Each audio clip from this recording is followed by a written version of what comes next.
So are the days numbered for dual clutch transmissions on modern day cars? Let's find out.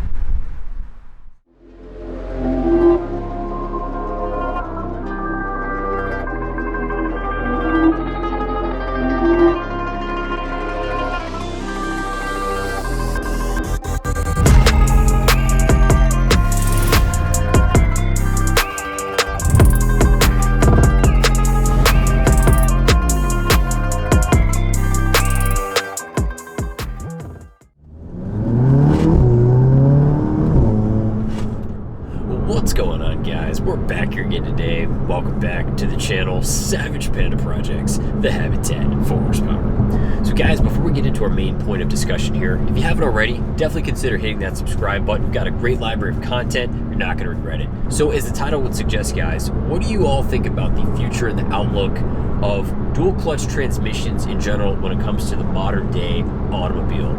So if you guys have been following the channel for a while, which if you have, appreciate the support, guys. Huge thanks to the OG subs for sticking around thus far. You would know that I'm definitely a long-time fan of dual clutch transmissions, specifically the DSG found on many Volkswagen, Audi vehicles. I've always found them to be super fast, very snappy, very responsive. I think many cases, if you kind of look back over history, a lot of the dual clutch transmissions were often more reserved for kind of premium, luxury, high-end exotic sports cars. I've always been a fan of Volkswagen, Audi in particular, because it's not often that you get those types of features in more kind of entry-level luxury cars, for example, like this Audi A3 or some of the Mark 7 GTIs or vehicles in that kind of category. It really seems like a lot of these guys are moving away from the dual clutch transmissions in favor of more of the traditional automatic gearboxes.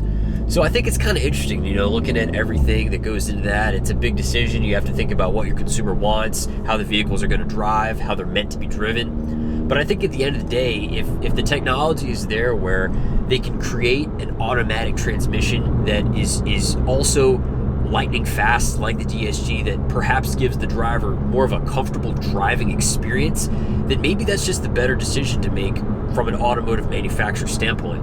I would say probably the biggest criticism for dual clutch transmissions as a whole is a lot of people find them to be a bit rough, a bit jarring. Sometimes you feel that very mechanical, the direct shifts, hence the name DSG, direct shift gearbox.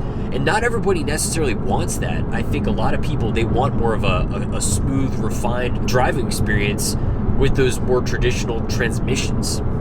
So again, guys, for a lot of people that are looking to put down a sizable chunk of change for some luxury sports performance vehicle, a lot of guys may not be happy with kind of the rough, the firm clutch engagement that you get from these dual clutch gearboxes.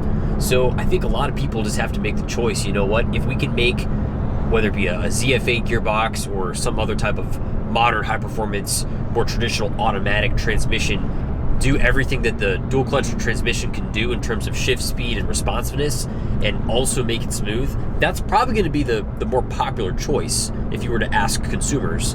We have to think about going forward. I mean, is that pretty much going to be the end for the DSG? To name a couple examples as far as vehicles that we're not seeing anymore offered in DSG, you can take a look at the newer S4s, S5s, any B9 generation platform. So your S4s, S5s, B9 RS5s, again, that's going to be more of that ZF8 gearbox. You guys have seen these new models for the BMW M3 and M4. You can see they've moved away from the DCT found in the previous, like F80 M3s, getting back into that automatic transmission. I think it's a really interesting point of discussion because a lot of people do prefer DSG, but if the automatics can do just the same and everything's more comfortable, then again, that's probably the better decision. Some people just might not want the aggressive clutch engagement found in that mechanical gearbox, guys. So we have to kind of put one foot in front of the other, and we have to look at, like, what does the consumer actually want out of these different vehicles? In my personal driving experience with different cars that I've owned, I've always found the DSG to feel a bit faster to me. I love the fact that on this particular vehicle platform, you do have DSG software to really take it up to the next level to get even faster shifts, which is, to me, amazing. But comparing that to other automatic transmissions like the ZF8 gearbox, which is widely used among various automobile manufacturers. I reviewed a BMW 335 quite a while back. Again, ZF8 transmission felt pretty good. I've talked to a lot of different people in the community, and some people might not really be able to tell a difference. especially now that there's a lot of times dedicated transmission software for the ZF8 gearbox. For example, look at XHP, widely used along many different BMW platforms. Also something to consider when looking at your next vehicle purchase. Let's turn on this back road and see about some DSG shifts. It's just so raw and mechanical, bro. Like, I don't know, man. It's just something about it.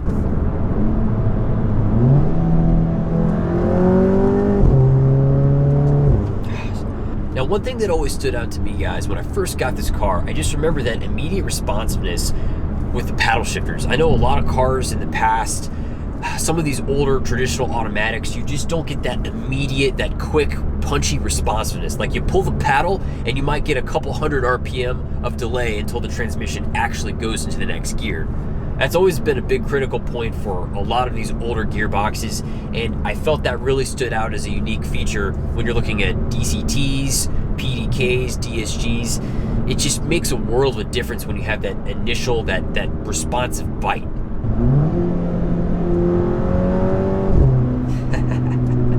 Us car enthusiasts, we really love that robust ignition cut that comes from the exhaust when you change gears, which once again, that's something that we're seeing now on these traditional automatic transmission vehicles. Used to be kind of a DSG thing, but I'm still seeing a lot of these cars with the ZF boxes, you still get that burp on the upshift.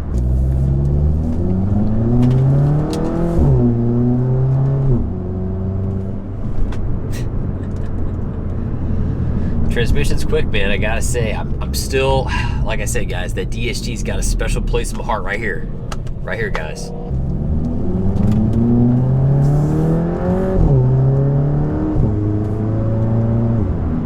So, guys, final conclusion here: are the days numbered for the DSG transmission or any equivalent dual clutch transmissions across the board?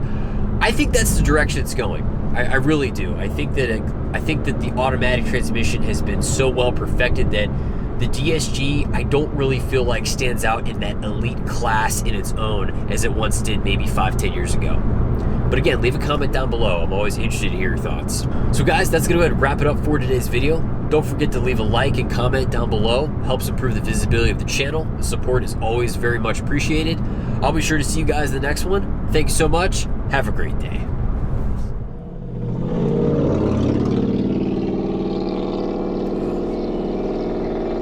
Straight pipe trucks, man. Ugh.